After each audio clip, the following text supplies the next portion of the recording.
সুপ্রিয় শিক্ষার্থীবৃন্দ, স্বাগত জানাচ্ছি তোমাদেরকে ত্রিকোণমিতিক অনুপাতের পাঠে। আমরা ইতিপূর্বে অনেকগুলো প্রবলেম সলভ করেছিলাম। আমরা আজকেও কিছু ভিন্ন ধরনের প্রবলেম সলভ করব। আমরা আজকে যে প্রবলেমটা সলভ করবো, দেখো সেখানে আমাদেরকে সায়াগের অংশের ক্ষেত্রফল বের করতে বলছে। যখন ফি সমান 8.2, এখানে ফি হচ্ছে এই বৃত্তের চাপ।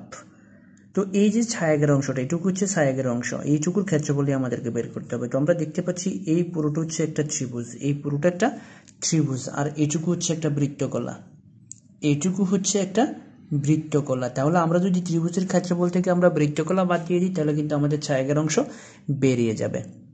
ত্রিভুজের ক্ষেত্রফল থেকে যদি আমরা বৃত্তকলাটা বাদ দিতে পারি, তাহলে আমাদের ছায়াগের অংশ বেরোবে। তো দেখো ত্রিভুজের এই যে বাহু, এটুকু হচ্ছে 6 আর এটা হচ্ছে আর, মানে এটা হচ্ছে ত্রিভুজের ব্যাসার্ধ। তাহলে এখন দেখো আমরা সলিউশন করি।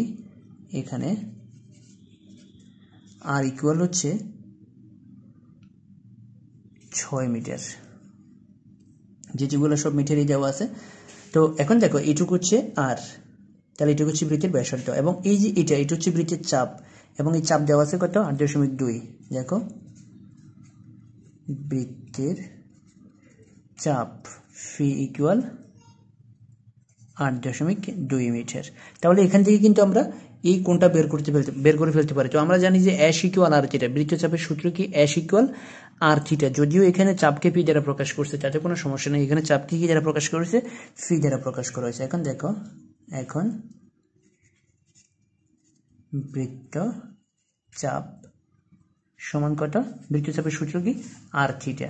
তাহলে এখানে দেখো বৃত্তচাপ কত, 8.2, আর এর মান কত, 6 ইন্টু থিটা। তাহলে আমরা এখান থেকে ক্যালকুলেশন করলে থিটার মান পেয়ে যাচ্ছি। এখান থেকে থিটার যে মানটা বের হবে, মনে রাখবে সেটা কিন্তু রেডিয়ানে থাকবে, 1.37 রেডিয়ান।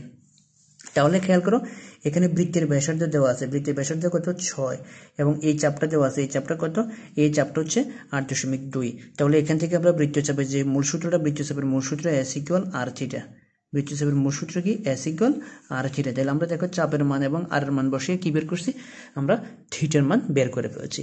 এখন আমরা বৃত্তকলার ক্ষেত্রফল বের করবো। তাহলে সুতরাং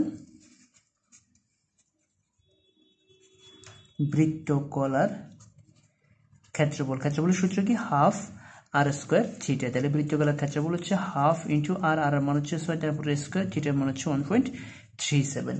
তাহলে দেখো বৃত্তকলার ক্ষেত্রফল আমাদের কত বেরোচ্ছে, বৃত্তকলার ক্ষেত্রফল বেরোচ্ছে আমাদের 24.66 মিটার স্কোয়ার। তাহলে আমরা বৃত্তকলার ক্ষেত্রফল এখান থেকে বের করে ফেললাম। এখন আমাদের কাজ হচ্ছে ত্রিভুজের ক্ষেত্রফল বের করা। এখন আমরা এখান থেকে ত্রিভুজের ক্ষেত্রফল বের করব। তো ত্রিভুজের ক্ষেত্রফল দেখো, ত্রিভুজের ক্ষেত্রফল বের করতে আমার কি লাগবে, আমার এই বাহুটা লাগবে, আমার এই বাহুটা লাগবে, ঠিক আছে, আমার এই বাহু লাগবে, আমার এই বাহু লাগবে, আমার এই বাহু লাগবে। তিনো বাহু তো আমার কাছে আছে, তিনোটা বাহুই কিন্তু আমার কাছে আছে। তাহলে এই বাহুটা কত হবে, দেখো এটা হচ্ছে আর, এই এটুকু যেহেতু আর এটুকু 6, তাহলে এটুকুও 6 হবে, এটুকুও 6, তাহলে টোটাল হবে 12। তাহলে টোটাল এবি বাহু হবে 12 আর এসি বাহু হবে 10। তাহলে দেখো আমরা এখন এরপরে দেখো আবার এবি সমান হচ্ছে কত, 6 যোগ আর সমান কত, 6 + 6 ইকুয়াল 12 মিটার। তারপরে দেখো এসি সমান হচ্ছে 4 + আর ইকুয়াল কত, 4 + 6 ইকুয়াল 10 মিটার। তাহলে আমরা দেখো দুটো বাহুর মানে পেয়ে গেলাম, আমরা দুটো বাহুর মানে কিন্তু পেয়ে গেছি। এখন এখান থেকে আমরা ত্রিভুজের ক্ষেত্রফল বের করব। তো ত্রিভুজের ক্ষেত্রফল আমরা এখানে দুভাবে বের করতে পারি। এক হচ্ছে দেখো আমার কাছে এই বাহু আছে, আমার কাছে এই বাহু আছে, আমার কাছে এই বাহু আছে, তিনও বাহুই আমার কাছে আছে। আমি চাইলে এখান থেকে অর্ধ পরিসীমা বের করতে পারি।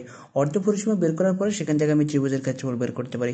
অথবা আমরা আরও একটা সূত্র ব্যবহার করতে পারি, সেটা হচ্ছে হাফ এবি সাইন থিটা। অর্থাৎ এই বাহু, এই কোণটা তো আমার কাছে আছে, তাহলে এই বাহু আমার কাছে আছে, এই বাহু আমার কাছে আছে, এই দুটো বাহুর সংশ্লিষ্ট কোণটাও আমার কাছে আছে, দুটো বাহুর সংশ্লিষ্ট কোণও আমার কাছে আছে। তো দেখো আমরা যদি অর্ধ পরিসীমা বের করি, তাহলে দেখো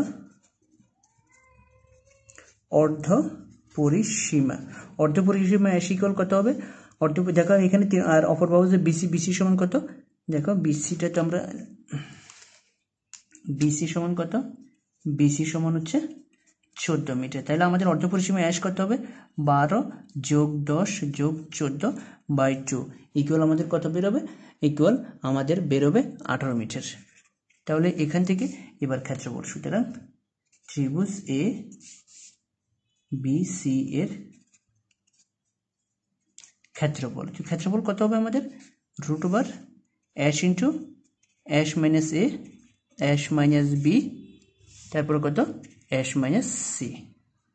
তাহলে এখন দেখো আমরা যদি মানগুলো বসে অ্যাশের মান হচ্ছে কত 18, তাহলে 18 ইন্টু 18 মাইনাস এ অর্থাৎ প্রথম বাহু। তাহলে প্রথম বাহুটা কত প্রথম বাহু হচ্ছে 12, তারপরে 18 মাইনাস দ্বিতীয় বাহু, দ্বিতীয় বাহু যদি দিলাম এটা হচ্ছে 14 বুঝছো। এরপর হচ্ছে তৃতীয় বাহু 18 মাইনাস 10। তাহলে এখন যদি আমরা এটাকে ক্যালকুলেশন করি আমরা এখান থেকে পাবো 58.79 মিটার স্কয়ার। এবার সুতরাং 6/11 অংশের ক্ষেত্রফল, সুতরাং 6/11 অংশের ক্ষেত্রফল। তো দেখো 6/11 অংশের ক্ষেত্রফল কি হবে, 6/11 অংশের ক্ষেত্রফল হবে ত্রিভুজের ক্ষেত্রফল থেকে যদি আমরা বৃত্তকলাটা বাদ দিয়ে দিই, তো ত্রিভুজের ক্ষেত্রফল কত, ত্রিভুজের ক্ষেত্রফল হচ্ছে 58.79 বিয়োগ, আর আমাদের বৃত্তকলার ক্ষেত্রফল আমরা কত পাইছিলাম, বৃত্তকলার ক্ষেত্রফল হচ্ছে 24.66, তাহলে 24.66 মিটার স্কোয়ার। তাহলে ইকুয়াল কত দাঁড়াচ্ছে আমাদের বৃত্তকলা, আমাদের 6/11 অংশ 34.13 মিটার স্কোয়ার। তাহলে দেখো আমরা 6/11 অংশের ক্ষেত্রফল বের করে ফেললাম। তো এটা আমরা কিভাবে বের করছি, আমরা দেখো এখানে কি দেওয়া আছে, এখানে বৃত্তের ব্যাসার্ধ দেওয়া আছে, বৃত্তের চাপ দেওয়া আছে, বৃত্তের ব্যাসার্ধ হচ্ছে আর, দেখো এটুকু হচ্ছে আর, এটুকু হচ্ছে আর, আর এটুকু হচ্ছে চাপ। তো বৃত্তের ব্যাসার্ধ দেওয়া আছে, বৃত্তের চাপ দেওয়া আছে, তো বৃত্তের চাপের সূত্র ব্যবহার করে সেখান থেকে আমরা কোণটা বের করে ফেললাম। মনে রাখবা এই অ্যাশ ইকুয়াল আর থিটা থেকে থিটার যে মানটা বের হবে সেটা অবশ্যই রেডিয়ানেই থাকবে, সেটা রেডিয়ানেই থাকবে, কারণ এই সূত্রটা রেডিয়ানের সূত্র, এই সূত্রটা রেডিয়ানের সূত্র। তাহলে বৃত্তকলার ক্ষেত্রফলের সূত্র হচ্ছে হাফ আর স্কোয়ার থিটা, ব্যাসার্ধ বসালাম, থিটা বসালাম, বসে বের করলাম। এখন আমাদের ত্রিভুজের ক্ষেত্রফল বের করতে হবে। তো ত্রিভুজের ক্ষেত্রফল বের করতে হলে আমাদের এই পুরো বাহুটা লাগবে। তো এর মধ্যে এটুকু হচ্ছে 6, এটুকু হচ্ছে আর মানে 6, তার মানে এই পুরো বাহুটা হচ্ছে 12, এটুকু হচ্ছে 14, এটা হচ্ছে 4, এটা হচ্ছে 6, তাহলে এই টোটালটা হচ্ছে 10। তাহলে আমরা এখান থেকে কি বের করলাম, এখান থেকে আমরা অর্ধ পরিসীমা বের করে ফেললাম। দেখো অর্ধ পরিসীমা অ্যাশ ইকুয়াল 3টা বাহুর যোগফল বাই 18। এরপরে আমরা ক্ষেত্রফলের সূত্রটা বসালাম। তো 6/11 অংশের ক্ষেত্রফল কি হবে, ত্রিভুজের ক্ষেত্রফল থেকে আমাদের কি বাদ যাবে, ত্রিভুজের ক্ষেত্রফল থেকে আমাদের বৃত্তকলার ক্ষেত্রফলটা বাদ যাবে। তাহলে আমাদের এটা হয়ে গেল। তাহলে এখন দেখো আমরা যে প্রবলেমটা সলভ করব সেটা হচ্ছে এটা।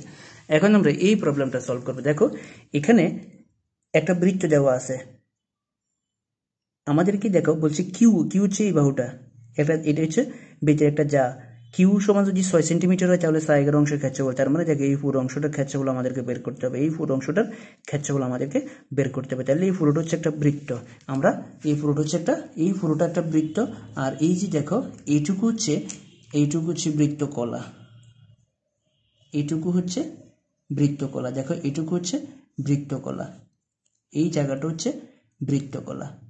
তাহলে আমরা যদি বৃত্তের ক্ষেত্রফল থেকে বৃত্তকলার ক্ষেত্রফল বাদ দিয়ে দিই তাহলে কিন্তু আমাদের 6/11 অংশ বেরিয়ে যাবে। তাহলে দেখো এখানে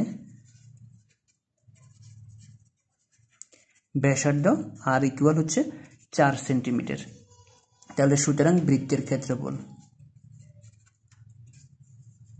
তাহলে দেখো বৃত্তের ক্ষেত্রফল হবে কত 5 আর স্কোয়ার, তাহলে কত 3.1416 ইন্টু 4 স্কোয়ার। তাহলে দেখো আমাদের এখানে বৃত্তের ক্ষেত্রফল বেরিয়ে যাচ্ছে, বৃত্তের ক্ষেত্রফল হচ্ছে 50.27 সেন্টিমিটার স্কোয়ার।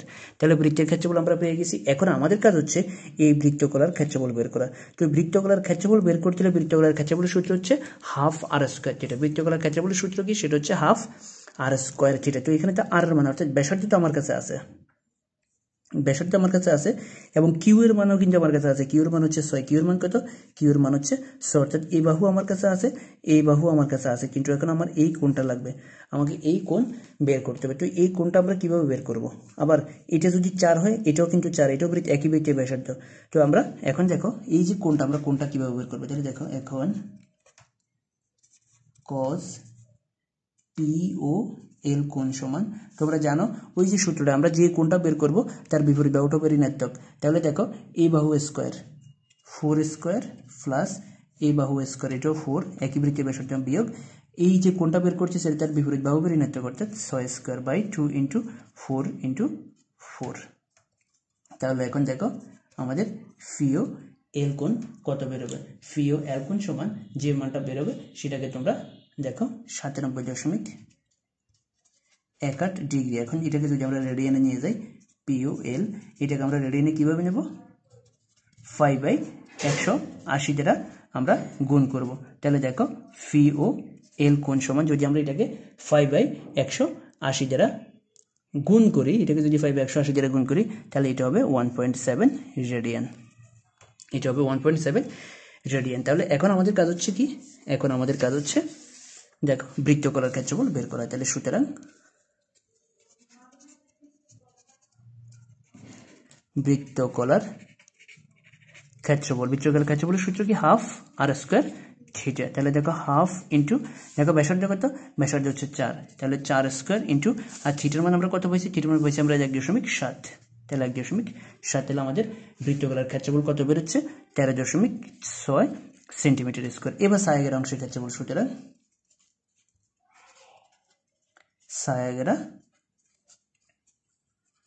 অংশের এরিয়া। তো সায়াগের অংশের এরিয়া আমরা কিভাবে বের করবো, আমরা বৃত্তের ক্ষেত্রফল থেকে আমরা বৃত্তকলার ক্ষেত্রফলটা বাদ দেবো। বৃত্তের ক্ষেত্রফল ছিল কত, 50.27, তাহলে দেখো 50.27 বিয়োগ বৃত্তকলা হচ্ছে 13.6 সেন্টিমিটার স্কোয়ার। তাহলে আমরা আলটিমেটলি কত পাচ্ছি, 36.67 সেন্টিমিটার স্কোয়ার। তাহলে এখানে আমরা যে বিষয়টা ভালো করে খেয়াল রাখবো সেটা হচ্ছে এই যে কোণ, তোমরা সবসময় খেয়াল রাখবা, আমরা যে কোণ বের করি, এই যে ত্রিভুজটা, এটা হচ্ছে এ কোণ, এটা হচ্ছে বি কোণ, এটা হচ্ছে সি কোণ, তাহলে এটা সি বাহু, এটা এ বাহু, এটা বি বাহু। তাহলে আমরা যদি এই কোণটা বের করি কজ এ, আমি যদি কজ এ বের করি, তাহলে হবে C square plus B square minus A square by 2bc। মনে রাখবে তুমি যে কোণ বের করবা তার বিপরীত বাহু কিন্তু, তীর বিপরীত বাহু কিন্তু ঋণাত্মক হবে। তাহলে খেয়াল করো আমরা কিন্তু এই কোণটা বের করতেছি, তাহলে এই বাহুটা হবে ঋণাত্মক, তাহলে এই বাহু 4, এই বাহু 4, তাহলে 4 স্কোয়ার যোগ 4 স্কোয়ার বিয়োগ 6 স্কোয়ার। আমরা সেটাই এখানে প্রয়োগ করছি, প্রয়োগ করে POL কোণটা বের করছি। এটাই হচ্ছে কিন্তু আমাদের থিটা, আমাদের কাঙ্ক্ষিত বৃত্তকলার ক্ষেত্রফলের যে সূত্র, সেখানে এটা আমরা থিটা হিসেবে ধরে নিয়েছি। তাহলে হাফ আর স্কোয়ার থিটা। তাহলে এখন বৃত্তের ক্ষেত্রফল থেকে আমরা বৃত্তকলার ক্ষেত্রফল বাদ দিয়ে তাহলে আমরা সায়াগের অংশটা বের করে ফেলছি। তো এখন আমরা যে প্রবলেমটা সলভ করব, দেখো এই জায়গাটা দেখো, প্রতি বর্গমিটারে 500 টাকা দরে সায়াগের অংশে ঘাস লাগাতে কত টাকা খরচ হবে। এই যে দেখো সায়াগের অংশটা, এটা পুরোটা একটা বৃত্ত, এটা হচ্ছে একটা অর্ধবৃত্ত, দেখো এটা কেন্দ্র দিয়ে গেছে, তাহলে এইটুকু হচ্ছে বৃত্তের অর্ধেক, এইটুকু বৃত্তের অর্ধেক, ভালো খেয়াল করো, এইটুকু বৃত্তের অর্ধেক, এইটুকু বৃত্তের অর্ধেক, এই জায়গাটা কিন্তু নাই, খেয়াল রাখবে এই যে এই জায়গাটা কিন্তু নাই। তাহলে এই পুরোটা হচ্ছে বৃত্ত, এটাও বৃত্তের কেন্দ্র দিয়ে গেছে, তাহলে এইটুকু হচ্ছে বৃত্তের অর্ধেক। এই অর্ধেকের ভিতরে দেখো একটা ত্রিভুজ আছে, এই ত্রিভুজের এই পাশের অংশটা ছায়াঘেরা। তাহলে আমাদেরকে বলছি এই ছায়াঘেরা অংশে ঘাস লাগাতে প্রতি বর্গমিটারে লাগে 500 টাকা। তাহলে মোট কত টাকা লাগবে, যখন x এর মান 3, অর্থাৎ আমরা এই বাহু পেয়ে যাচ্ছি, আমরা এই বাহু পেয়ে যাচ্ছি। তাহলে এখন এটুকু হচ্ছে অর্ধবৃত্ত, এটুকু হচ্ছে অর্ধবৃত্ত। তাহলে অর্ধবৃত্তের ক্ষেত্রফল থেকে যদি আমরা ত্রিভুজের ক্ষেত্রফলটা বাদ দিতে পারি, তাহলে কিন্তু আমরা ছায়াঘেরা অংশটা পেয়ে যাবো অর্ধবৃত্তের ক্ষেত্রফল থেকে। দেখো এটুকু হচ্ছে, এই পুরো বৃত্তটা দুই ভাগ হয়ে গেছে, এটুকু বৃত্তের অর্ধেক, এটুকু বৃত্তের অর্ধেক। তাহলে আমরা প্রথমে যেটা করব সেটা হচ্ছে আমরা অর্ধবৃত্তের ক্ষেত্রফল বের করবো। তাহলে দেখো, তাহলে এখন বৃত্তের ব্যাসার্ধ তো আমাদের লাগবে, তো বৃত্তের ব্যাসার্ধ আমরা কোথায় পাবো, বৃত্তের ব্যাসার্ধ পাইতে হলে কিন্তু আমাকে এই বাহুটা বের করতে হবে, বৃত্তের ব্যাসার্ধ পেতে হলে আমাকে এই বাহুটা বের করতে হবে। তাহলে আমরা এটার নাম দিলাম এ, এটার নাম দিলাম বি, এটার নাম দিলাম সি। তাহলে দেখো এখন AB সমান x - 1 ইকুয়াল, x এর মান কত 3, তাহলে এটা হবে 2। তারপরে দেখো BC সমান হচ্ছে কত x + 1, তাহলে এটা কত হবে, এটা হবে 4। তাহলে দেখো আমরা AB পেয়ে গেছি, আমরা BC পেয়ে গেছি।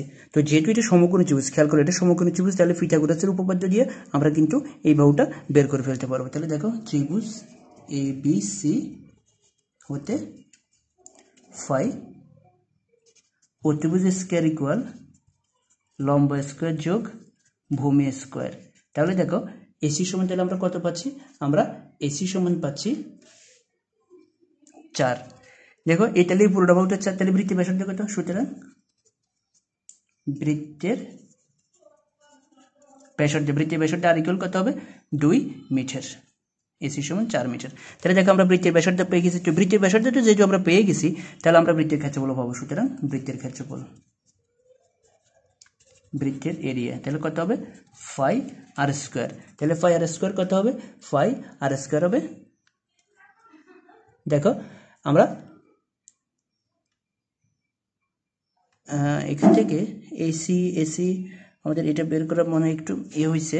দেখো এখান থেকে এসিটা কত হচ্ছে, এসিটা বের হবে আমাদের 2√5, এসিটা হবে 2√5। তাহলে বৃত্তের ব্যাসার্ধ হবে শুধু √5, বৃত্তের ব্যাসার্ধ হবে শুধু √5। এখান থেকে এসিটা ভুল হয়েছে আমাদের, এসিটা হবে √5, কারণ এটা হচ্ছে 4, এটা হচ্ছে 2, তাহলে 2√5 হবে। দেখো এসি স্কোয়ার ইকুয়াল হবে √AB² প্লাস BC²। তাহলে 4×4 = 16, 16 20, √2√5 হবে। তাহলে বৃত্তের ব্যাসার্ধ হবে শুধু √5। তাহলে কত হবে এখানে 5√5² = 5 পাই। তাহলে এটা হচ্ছে কার ক্ষেত্রফল, এটা হচ্ছে বৃত্তের ক্ষেত্রফল। এখন এখান থেকে আমরা যেটা করব সেটা হচ্ছে আমরা অর্ধবৃত্তের ক্ষেত্রফল বের করব। সুতরাং অর্ধবৃত্তের এরিয়া, তাহলে অর্ধবৃত্তের ক্ষেত্রফল কত হবে, অর্ধবৃত্তের ক্ষেত্রফল হবে 5r²/2। তাহলে আমাদের এখানে কত বাইরেছে, দেখো আমাদের এখানে বাইরেছে 5 পাই, তাহলে 5π/2, তো 5π/2 মিটার স্কয়ার আমরা পেয়ে গেলাম। এটা হচ্ছে কার ক্ষেত্রফল, এটা হচ্ছে অর্ধবৃত্তের ক্ষেত্রফল। এখন আমাদের কাজ হচ্ছে এই ত্রিভুজের ক্ষেত্রফল বের করতে। এটা হচ্ছে সমকোণী ত্রিভুজ, তাহলে দেখো ত্রিভুজ ABC এর ক্ষেত্রফল হাফ ইন্টু, দেখো হাফ ইন্টু ভূমি গুণ উচ্চতা, তাহলে BC ইন্টু AC, তাহলে BC into AB, half into ভূমি গুণ উচ্চতা। তো দেখো এখানে BCর মান কত, BC হচ্ছে এখানে 4, AB হচ্ছে এখানে 2, তাহলে কত হচ্ছে হাফ ইন্টু BC হচ্ছে 4, AB হচ্ছে 2, তাহলে 4 ইন্টু 2 × 4 = 8, 4 মিটার স্কয়ার। তাহলে দেখো আমরা ত্রিভুজের ক্ষেত্রফল পেয়ে গেলাম। এখন যদি আমরা দেখো, এখন যদি আমরা এই যে এটুকুলো বৃত্তের অর্ধেক, বৃত্তের অর্ধবৃত্তের ক্ষেত্রফল, দেখো অর্ধবৃত্তের ক্ষেত্রফল হচ্ছে এটা, এটা হচ্ছে অর্ধবৃত্তের ক্ষেত্র। অর্ধবৃত্তের ক্ষেত্রফল যদি আমরা ত্রিভুজের ক্ষেত্রফল বাদ দিই তাহলে কিন্তু আমরা ছায়াকের অংশ পাবো। তাহলে সুতরাং ছায়া ঘেরা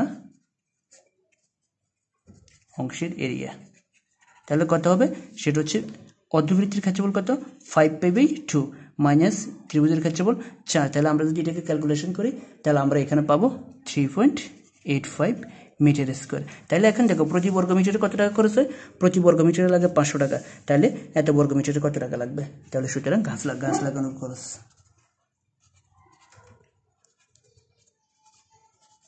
গাছ লাগানোর খরচ হবে প্রতি বর্গ মিটারে 500 টাকা। তাহলে 500 টাকা, তাহলে এত বর্গ মিটার হবে 500 × 3.85। তাহলে কত হচ্ছে আমাদের টোটাল, আমাদের টোটাল হচ্ছে 1925 টাকা। তাহলে প্রতি বর্গ মিটারে লাগে কত টাকা, 500 টাকা।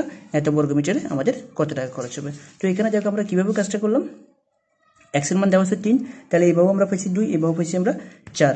তাহলে এখান থেকে যেহেতু এটা যেহেতু এটা সমকোণী ত্রিভুজ, তাহলে পিথাগোরাসের উপপাদ্য ব্যবহার করে আমরা AC বের করে ফেলছি। তো যেহেতু এটা বৃত্তের ব্যাস, ব্যাস থেকে আমরা কি বের করলাম, ব্যাসার্ধ, এটা হলো বৃত্তের ব্যাস। তাহলে এটাকে 2 দ্বারা ভাগ করলে কি বাইরেবো, ব্যাসার্ধ বাইরেবো। সেখান থেকে আমরা বৃত্তের ক্ষেত্রফল বের করছি। বৃত্তের ক্ষেত্রফল বের করার পরে সেখান থেকে আমরা অর্ধবৃত্তের ক্ষেত্রফল বের করছি। এরপর আমরা ত্রিভুজের ক্ষেত্রফল বের করছি, যেহেতু এটা সমকোণী ত্রিভুজ। তাহলে এবার ছায়াকের অংশ বের করছি, যেহেতু এখানে অর্ধবৃত্তটা বড়, অর্ধবৃত্ত থেকে আমরা ত্রিভুজ বাদ দিলাম। তাহলে প্রতি বর্গ মিটারে লাগে 500 টাকা, তাহলে এত বর্গ মিটারে তাকে 500 দ্বারা গুণ করলে আমাদের ছায়াকের অংশে গাছ লাগাতে কত টাকা খরচ হবে সেটা বেরিয়ে যাবে। সুপ্রিয় শিক্ষার্থীবৃন্দ, ধন্যবাদ সবাইকে।